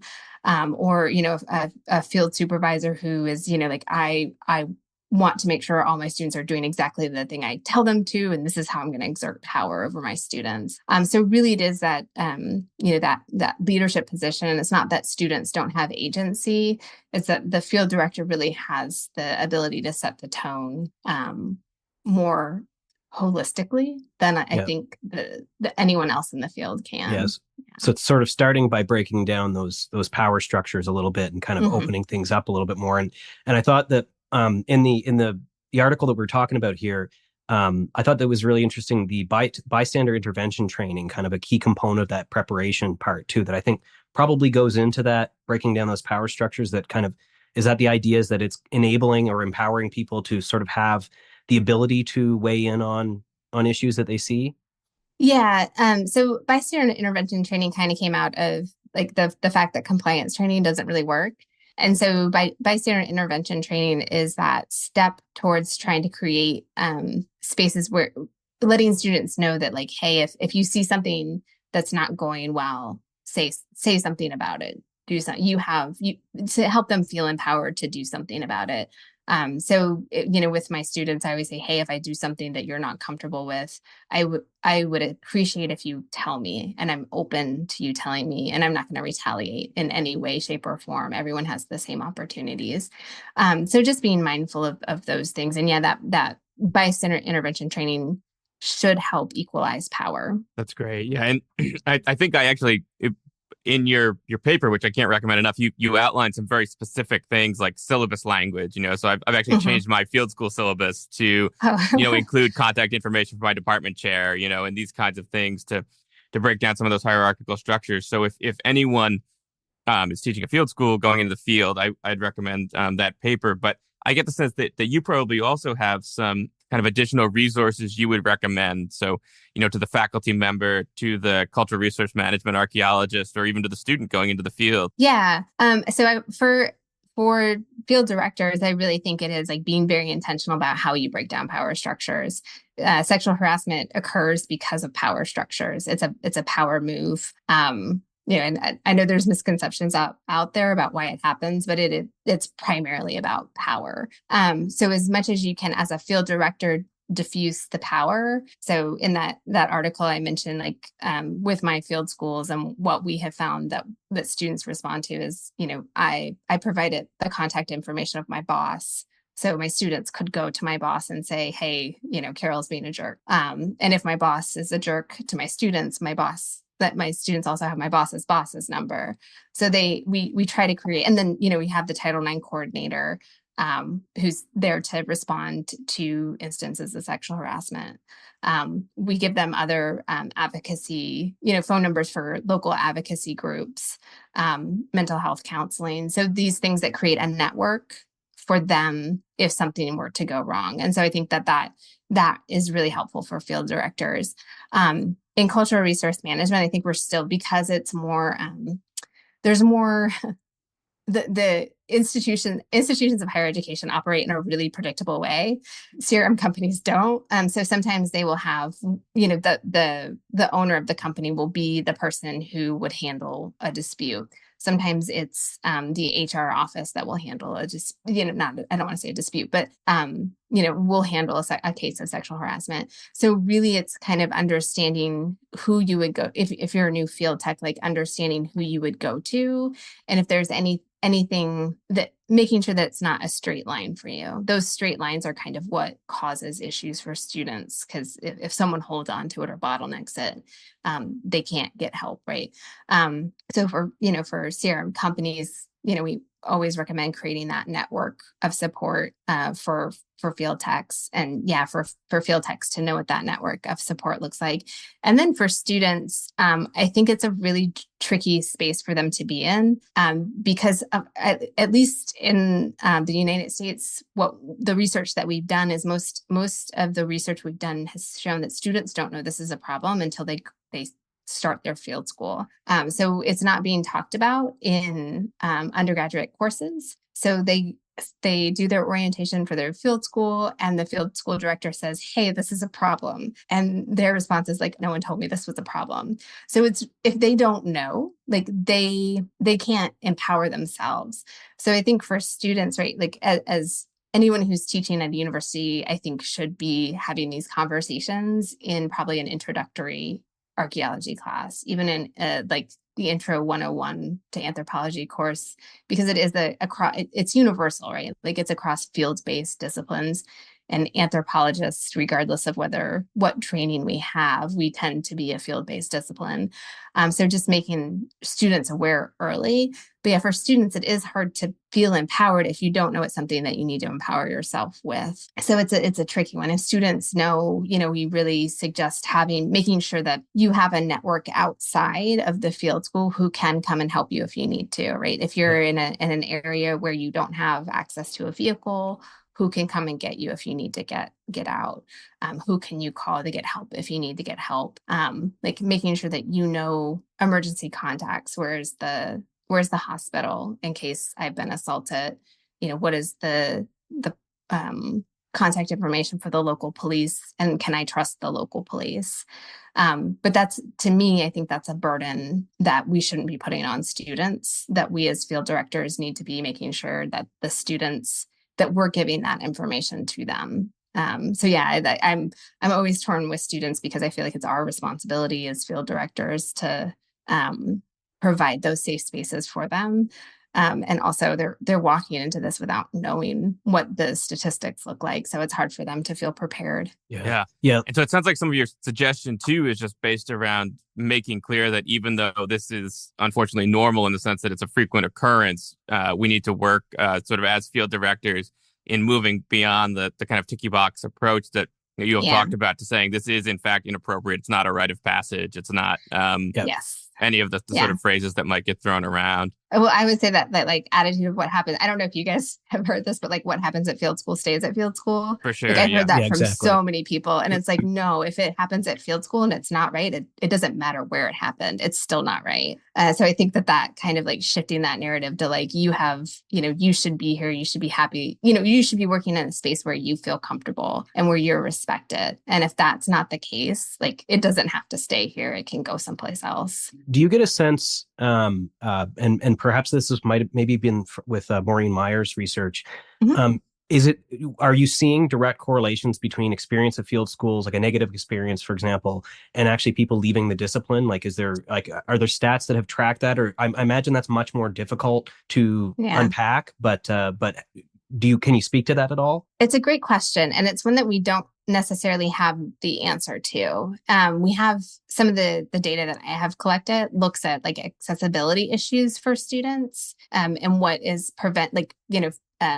if they have physical disabilities, health related disabilities, and even financial burdens, like how the field school is a barrier or can be a barrier, and how we can alleviate that barrier. We suspect that we're losing people who have had a bad experience, and it's hard to work with people that walk away. And that's no fault of their own. That's just how research works, right? So like tracking people with our IRB practices, so Institutional Review Board for Human Subjects Research, like it can be really hard to track people, and especially if they've had traumatic events, there has to be more caution when working with people who've had traumatic events. So, and I would say archaeologists aren't really the best at working with people who've had trauma. We're not known for being soft and squishy. Would you like to unpack that more on the podcast? But Dr. Colaninno, we're mindful of your time and also of your expertise here. And so I think where Ken and I kind of wanted to end with, and obviously we're going to put a whole bunch of these resources in the show notes that you've shared with us, and feel free to send us others if there's ones we haven't talked about that you'd like us to put in the show notes, or even link to on our website or something if there's more than will fit. We wondered if you had any last thoughts for students or faculty or new hires as they're about to head into the field this season. Last thoughts, I would think, just intentionality. I mean, that's I probably have said that word like 6 or 7 times right now, but I think it's really like thinking about how we can make spaces where everyone can learn. I think everyone, if a student is really interested in archaeology, has the desire, making sure that they have the space to do that regardless of their background or what they look like, or their, like the more people we have contributing to the ways we think about the past, I think is going to help us understand the past better. And so, it's I think an ethical obligation for our discipline. So just being intentional of, how can I help support every single human being that signs up for my field school, and create a space where they feel like they're contributing, because they are, right? If they're doing field work, they're contributing. I think that's my recommendation. I love that it's a throughput on our kind of theme of safety this week. Actually, is that it's important because people are humans and deserve to be treated well, and it's also got a better effect of making a healthier. Use that phrase network a fefew times in the interview, and I like that phrase of growing this network and making it a safer one. So thank you very much for coming on to discuss your work with us and to share your knowledge on this topic. We really appreciate it. Yeah, it's great. Thanks for having me. And it's a great, these will be great resources to spread more widely. Even, I think it's a fairly well-known research, but we'll be able to catch a few more people, I think, too. Wonderful. Well, thanks for having me. I really appreciate it. And thanks for coming on. So today we're joined by Dr. Nadine Byers, who is a full spectrum, that's womb to tomb, family physician at MSK Health Center in New Hampshire. That's in the shadow of the Neville site. And she's also a clinical assistant professor of family and community medicine at Dartmouth. She completed her medical degree at the University of New England, residency and chief residency in family medicine at Maine Dartmouth, and a fellowship in maternal child health at West Virginia University. Her publications have appeared in Substance Abuse, Research and Treatment, and we'll return to this one later, the Society for American Archaeology's Record. Before medicine, she worked for several years in archaeology for the University of Maine at Farmington Consulting Branch and for the Mashantucket Pequot Museum. I should also add, it is our anniversary. I am married to Nadine. At least I was married to Nadine before I made her come on the show. Yeah, I think that needs to be declared as a conflict of interest. Yeah. But the reason we're talking to Nadine tonight, or today, is that Nadine's done some work on substance abuse issues, and this is a topic that, of course, is important in archaeology. So how are you, Nadine? I'm good. Good. Thank you. I'm a huge fan, of course. I noticed that you have two spaces on your headphones that a sticker would fit quite well on. So perhaps we'll put those in the mail. Thank you. Yes. That's a good idea. I could deliver them tomorrow, I guess. That might be easier, but they... No, I want the mail. Okay.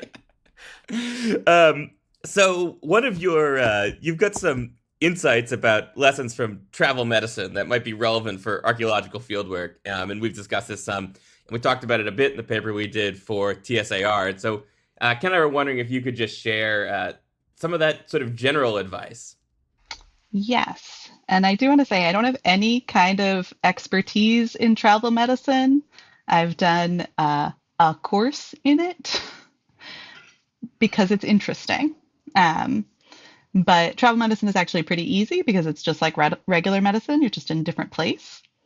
And like regular medicine, we need to think about the person who's there and then all of the things around them and how they affect their health. So as a doctor, when I have a patient who's going abroad or traveling generally, I have to think about, and if they ask me beforehand, I have to think about the things about themselves that would be important to know when they're traveling, and then the things about the place that they're going to.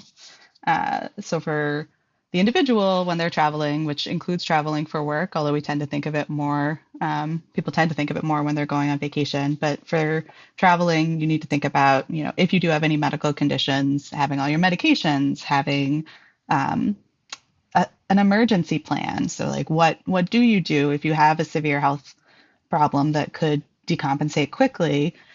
How do you get healthcare? Do you have all your emergency medicines? Do the people around you know what to do in that situation? And then even for kind of the average person who doesn't necessarily have, severe asthma or a bee allergy or heart disease, you have to think about how do you get help if there's an emergency, because emergencies and accidents can happen to any of us. And a lot of times in archaeology, people are working in more remote areas, and having a little bit of forethought about that. Even when you're working in kind of North America, you can be in pretty remote areas, and knowing ahead of time how you're going to get help in an emergency is kind of part of the thing about the individual piece. And you sort of specialize in rural medicine is one of your, is that right? Would that be fair? Or I was supposed to specialize in rural medicine. I have thought a lot about rural medicine. I actually work in an urban center now. It's the biggest city in northern New England, which is really just Maine, New Hampshire, and Vermont. But it's a decent sized city, and I work with like an inner city population now. But I guess so. But you've been thinking about rural medicine, but when it comes to archaeology, like one of the considerations that I think led to some of the reason the impetus for you guys putting together this paper in TSAR was that it's not just thinking about your needs; it's also thinking about the capacity for the community to take on those health needs, right? Like, so thinking about the kinds of facilities that might be around you. Yeah, absolutely. Not being a burden on a community that you're going to, and, in some ways, potentially giving back if possible would be good. But yeah, you have to know kind of where you're going to. And some of that is the fancy, fun stuff of travel medicine, which is thinking about exotic diseases and, mostly exotic diseases. That's the fun stuff. Yeah. But for the listener, exotic diseases in northern New England include Lyme disease. That is because limes are an exotic fruit. That's Exactly. Yeah, we want to be careful not to misspell that when we put it in the erotic diseases or something else entirely, listener. It's but also important to think about when you're traveling, because people behave differently when they're traveling. And that's kind of the other big thing in travel medicine, is that most people who are seriously injured or die when they're traveling, it's in an accident or something that could have happened at home, and they were, just happened to be in a different place. And so if you're being a little more careless when you're traveling because you're not at home, you might get some exotic erratic diseases too. So this is something we kind of, I guess, want to keep in mind because of the what I think has been referred to sometimes, and I think we quoted this in our paper, the kind of cowboy culture of archaeology, right? Which sort of, I'm in the field, I don't need to worry about the things I'd worry at home. At home, I would just have 2 Courvoisiers. In the field, I'm going to have 6 Courvoisiers and possibly compromise my judgment and engage in riskier behavior. So that's something, I guess, to think about avoiding and building structures to avoid that. But one of the things that we are particularly concerned about is, and what we wrote the paper about, was the opiate epidemic and how it has both touched the kinds of communities that an archaeologist may be working in, but also has that students or archaeologists themselves may be at risk. So I wondered if you could just tell us a little bit about opiates, tell us a little bit about the opiate pandemic, catch the listener up on these drugs. Sure. So opiates are substances which attach to opiate receptors that do a variety of things in the body. So the original kind of, classic opiate is opium, which we've been using in medicine and recreationally for a long time as humans. And then more recently, over the past 200 years or so, we've developed lots of synthetic opiates, some of which are derived from natural materials and some of which are completely synthetic. So those are things like heroin and fentanyl and oxycodone. And those are the more kind of familiar everyday things. Not a lot of us are encountering opium. They're intended to be, when used in medicine, they're intended to be pain medications.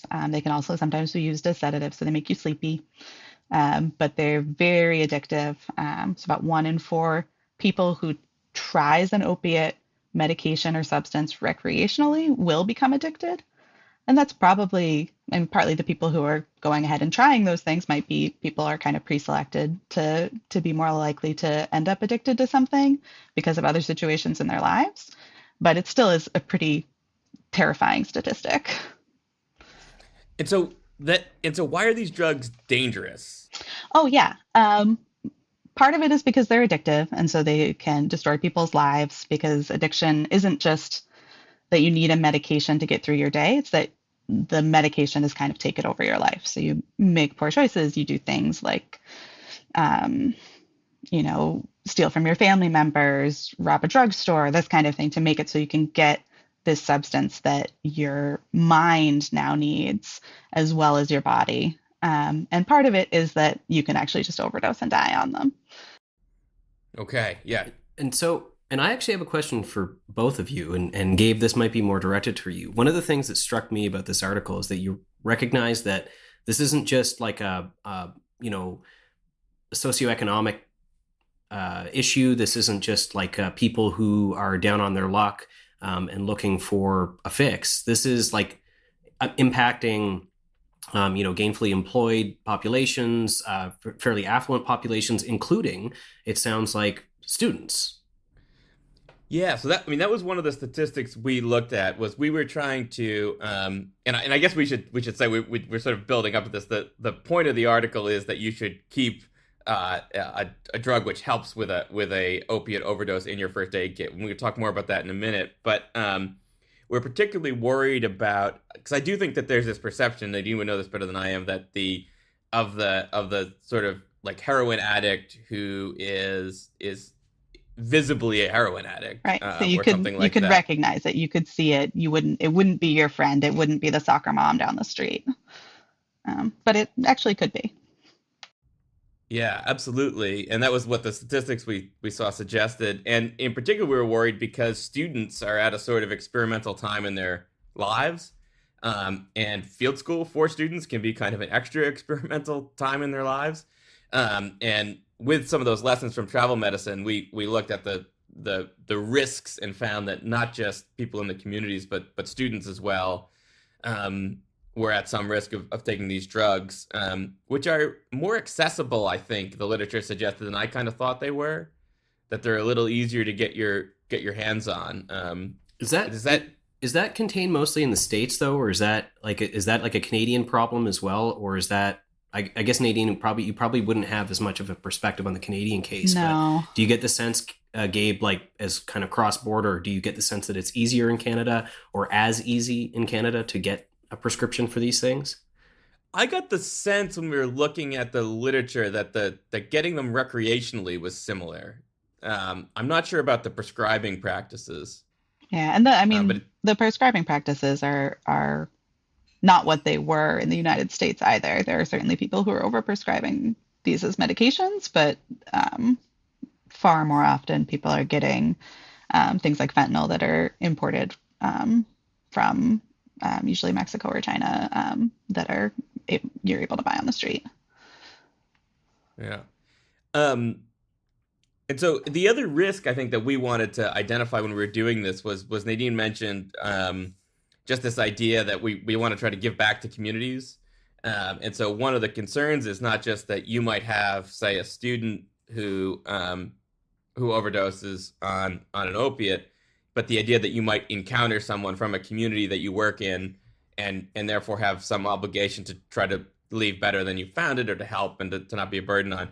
And you could actually try to be of some help in that kind of situation to a community member who might be experiencing an overdose, or who might be a lot of where we work, say in rural areas, are on public properties, right, where there are other people doing things as well. And so what we advocated for in the paper was to keep some naloxone or Narcan in a project first aid kit. And so, Nadine, could you tell us what naloxone and Narcan are, what the difference between them is, which is a sneak preview. I learned there's not a difference between them. This is a Kleenex facial tissue situation, sort of, but and we'll start there, I guess.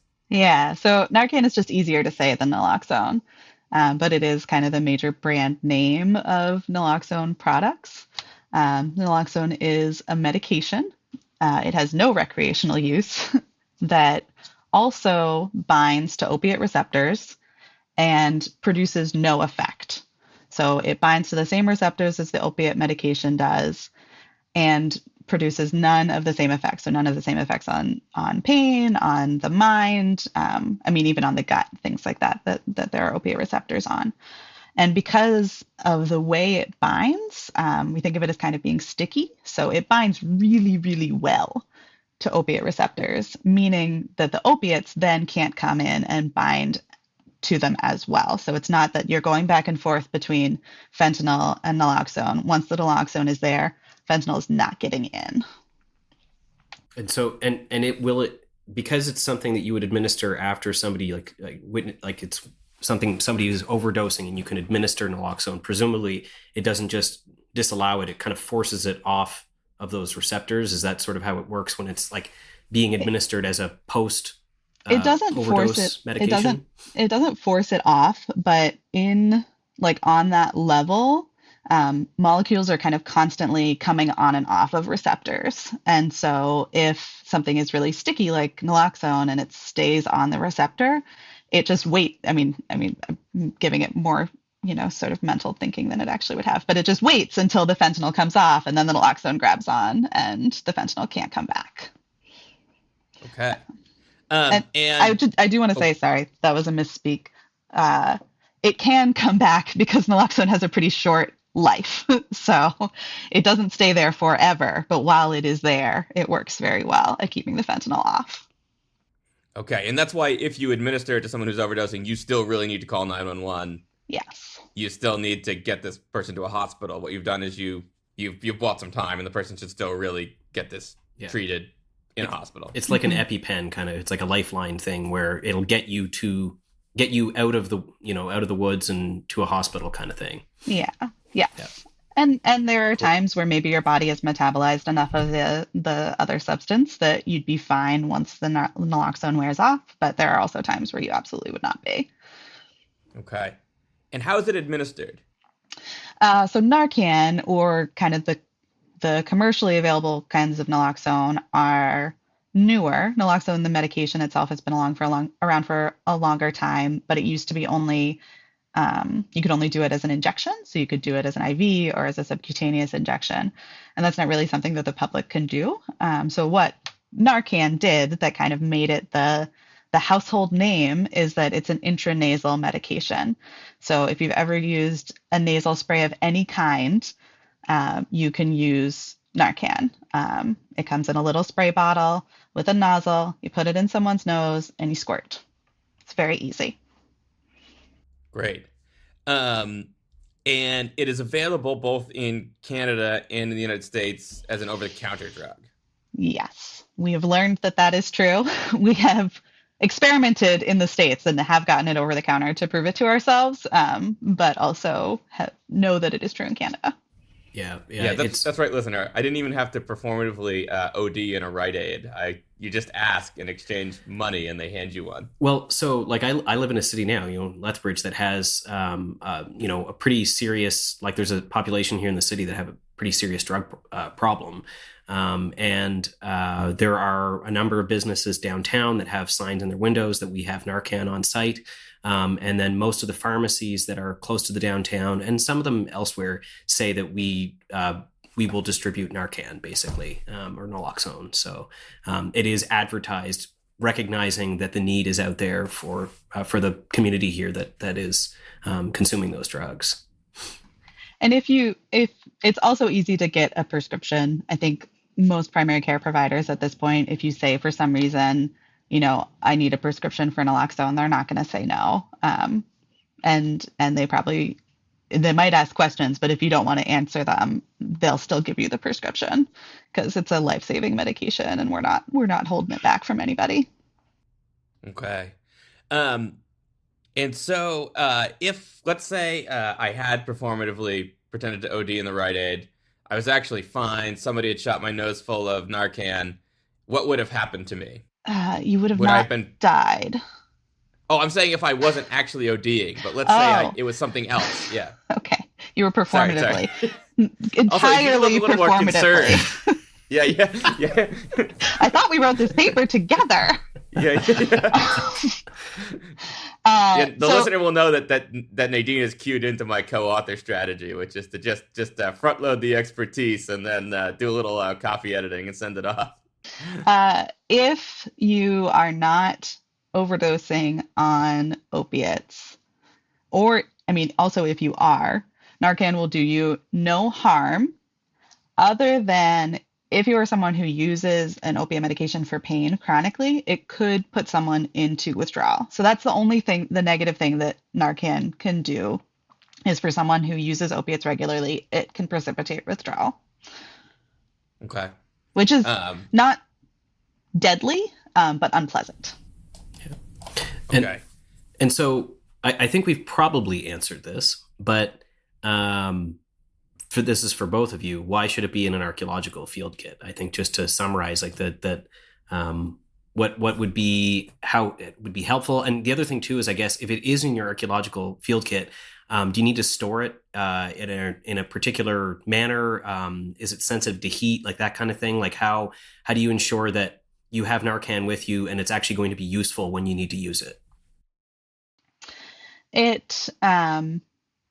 So as far as the storage, it is better to store it at room temperature. It is theoretically, it is sensitive to heat. It's not going to, in the course of a month or a field season even, degrade to that point where it would be useless, but it might lose some of its potency. So if you were able to bring it in and not leave it in the truck in the hot sun all the time, that would be better for it, but it's still better to have it and to have it have some effect than nothing, because no matter what, if you find someone in that situation and you're giving them Narcan, you're also calling 911. So it's better than nothing.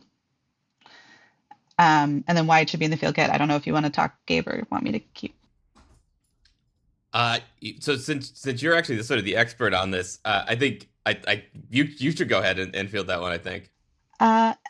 So we've talked about the reasons that we think we might encounter someone who's overdosing on opiates, which is that it's an epidemic. It does not respect class lines or education. So it could be someone on staff, it could be a student if you have students, it could be a volunteer, or it could be someone that you encounter in the community that could overdose and be in a situation where this would be a life-saving medication. We also talk about in our paper that often on these projects, you're not necessarily right next to a hospital. So it buys time. It buys time for an ambulance to get there in places where it might be 30 or 45 minutes. So at least you're doing something. You're hopefully keeping this person from dying during that time.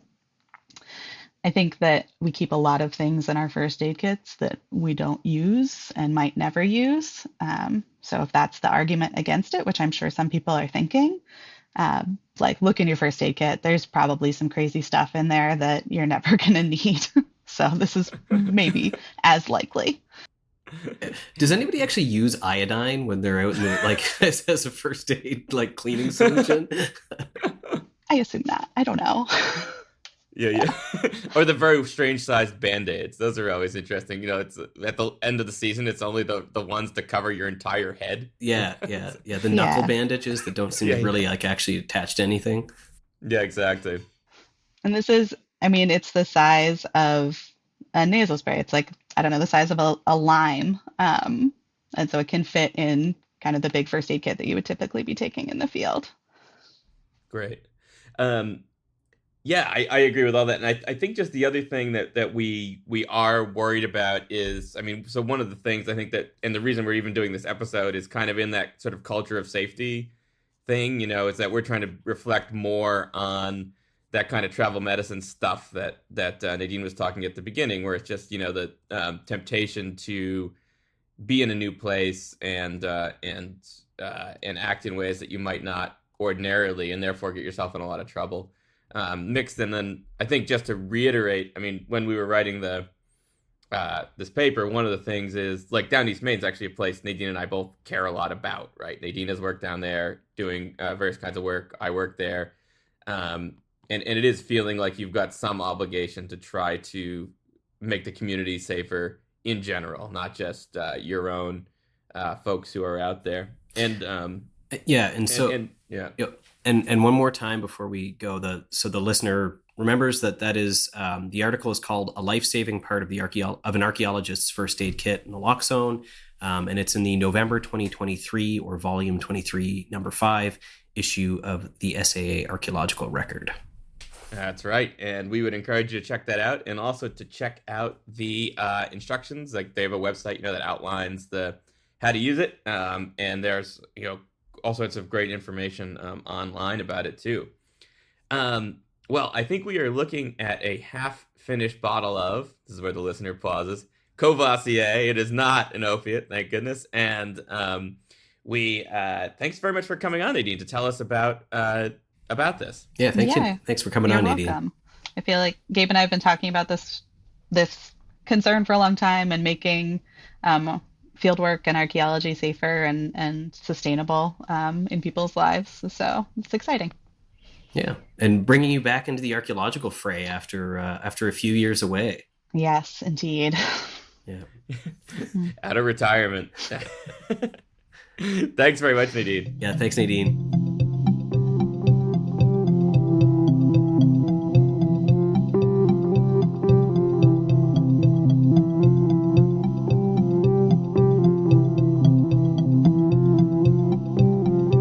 Well, Ken, I think we're approaching a low level of Courvoisier, and I think when our glasses get to this Courvoisier stage, we often like to share some reading with our listeners. But we've got a little bit something different. We've got we sort of want to advertise a position.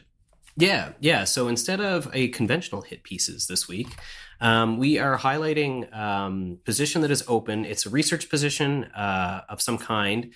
On the project that the St. John River Society is undertaking.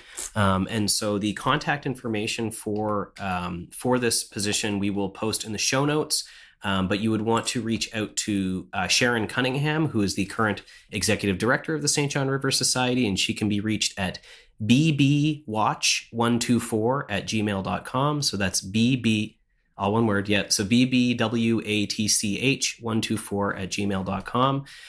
Or you can probably find a link through the St. John River Society website, which will also link in this project. And so this is an element of a larger project that the St. John River Society has been undertaking for a number of years, called A Journey Towards Sustainable Watershed Management, Adaptation of the Aloha Model. And Aloha is an acronym for Ecological Limits of Hydrological Alteration.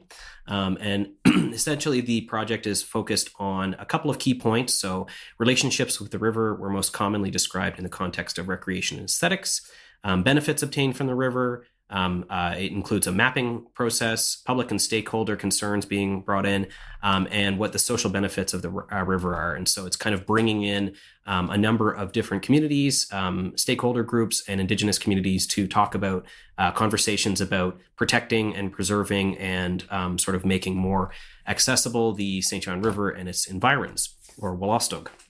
And so the specific project that the funding is associated with is called Pairing Indigenous and Non-Indigenous Perspectives to Support Sustainable Flow Management of the Wolostog.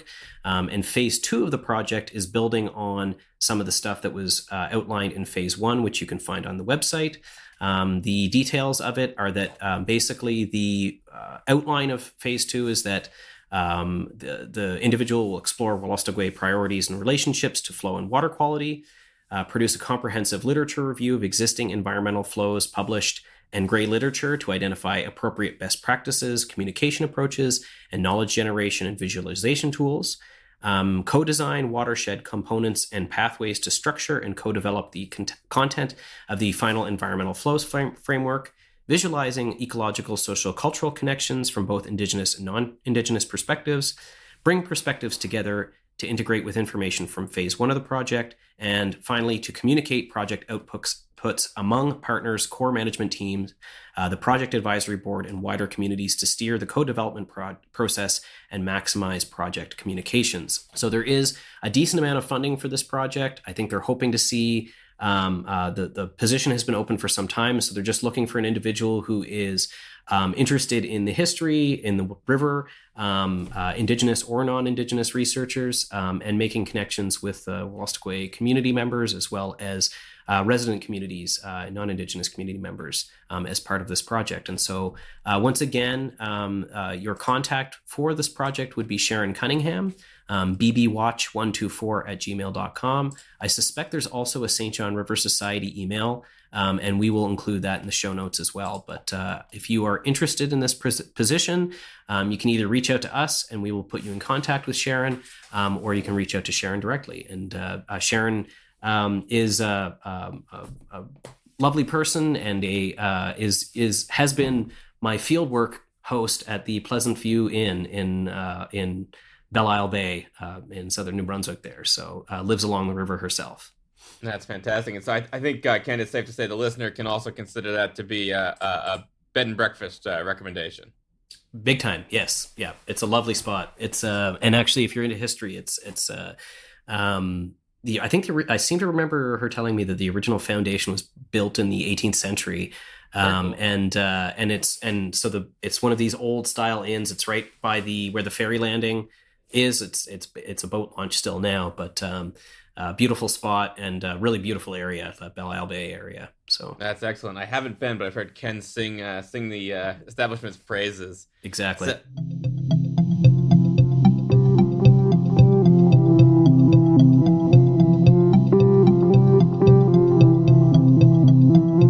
Listener, I think we've done it again, and I think we should just say before we sign off here that we are in summer programming now. Ken and I are going to try to stick pretty much to a fortnightly schedule, but we appreciate your patience because sometimes it's going to be a fortnight and change, or it might be a little early, and that's just to sort of accommodate our field schedules, but also the schedules of folks we're trying to interview, and also to keep Emanuel from losing his mind as we send him files at strange hours of the night, from airport lounges or sitting beside shovel test pits while on Wi-Fi hotspots and so on. So the listener wouldn't know this, but in the previous episode, the CAA episode, Emanuel did his very best to try to make the sound quality good. And then we realized very late in the game that we had actually sent him the wrong files. And so without any complaints, Emanuel essentially had to redo all of the work that he had done for us once already, and did it again and without any complaints. But yeah, so we'll be on a little bit of a different schedule, and it'll probably extend through to September, when we kind of are back both at our desks and our teaching and kind of a little bit more regular scheduling. And the other thing that you'll notice at some point is we will